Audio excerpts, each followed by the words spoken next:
مولاي صل وسلم دائما أبدا على حبيبك خير الخلق كلهم۔ حضرت مریم رضی اللہ تعالی عنہا کو اللہ تبارک و تعالی نے بغیر باپ کے جناب عیسیٰ علیہ السلام عطا فرما دیے۔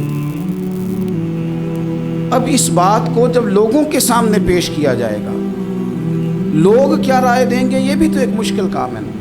وہ خاتون، وہ پاک باز عورت جس نے اپنی زندگی کے سارے اوقات ہی اللہ کے گھر مسجد میں گزارے، جس کی ماں پاک ہے، باپ پاک ہے، خاندان پاک ہے، اس خاتون کو بغیر باپ کے جب گود میں بچہ لے کے لوگوں کے سامنے جانا ہے تو کن رویوں کا سامنا کرنا ہے، یہ آپ سمجھ سکتے ہیں۔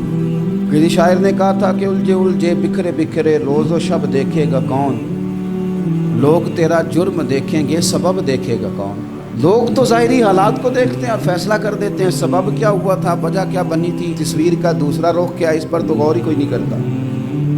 اور پھر مخلوق تو فنکار ہے اس درجہ کے پل بھر میں، سنگے در کعبہ سے بھی اصنام تراشے، تم کون ہو کیا چیز ہے داغ کبابی۔ لوگوں نے تو مریم پہ بھی الزام تراشے، بڑے بڑے باعزت باوقار لوگ، اور ذرا سا کہیں کوئی نقطہ لوگوں کو نظر آتا ہے تو لوگ اس نقطے کو بہت بڑا قصہ بنا لیتے ہیں، بہت زیادہ داستان سرائی کرتے ہیں، نیک لوگوں کو بڑی تکلیف پہنچاتے ہیں۔ لیکن اگر وہ شخص سچا ہے اور اپنے رب کی بارگاہ میں وہ صاف ہے تو پھر اسے زیادہ وضاحتیں دینے کی ضرورت بھی نہیں، اور ویسے بھی جب لوگ بہت زیادہ مخالفت کر رہے ہوں تو وضاحتیں دینا کام بھی نہیں آتا، اس وقت صفائی دے کے انسان مزید الجھتا چلا جاتا ہے۔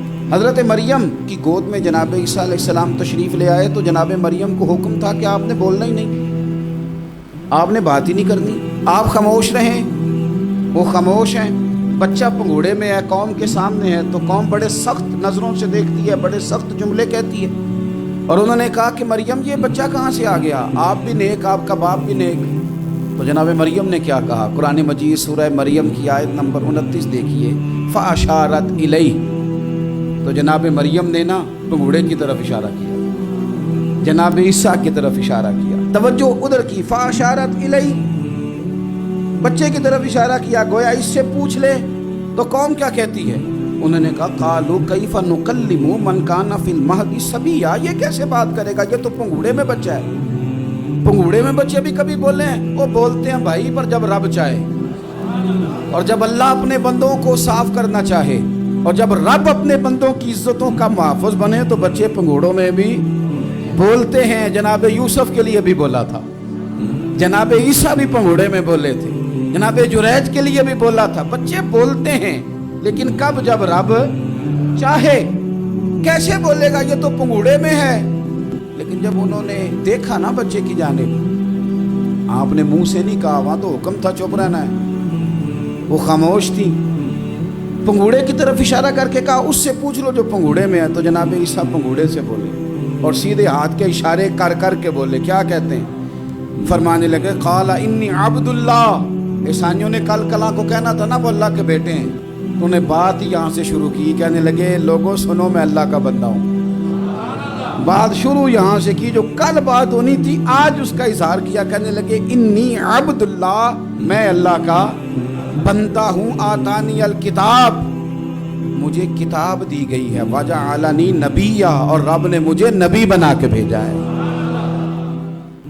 10 منٹ پہلے جناب مریم کے بارے میں رائے لوگوں کی اور تھی، اور 10 منٹ کے بعد اور تھی۔ 5 منٹ پہلے باتیں اور تھیں اور 5 منٹ کے بعد باتیں اور تھیں۔ جب رب بندوبست کر دے، جب اللہ اہتمام کر دے، میرے بھائی ضروری تو نہیں کہ ہم پریشان ہی رہیں، یار یہ کام میں نے کیا نہیں، میرے کھاتے ڈال دیا گیا، یار اس جرم کا میں مجرم ہی نہیں اور میرے منہ پہ سیاہی ملنے کی کوشش کی جا رہی، یہ میرا کھاتا ہی نہیں اور لوگ مجھے تکلیف دے رہے ہیں۔ ضروری نہیں کہ آپ ہی وضاحت کریں، میرا رب بھی بندوبست فرما دیا کرتا ہے۔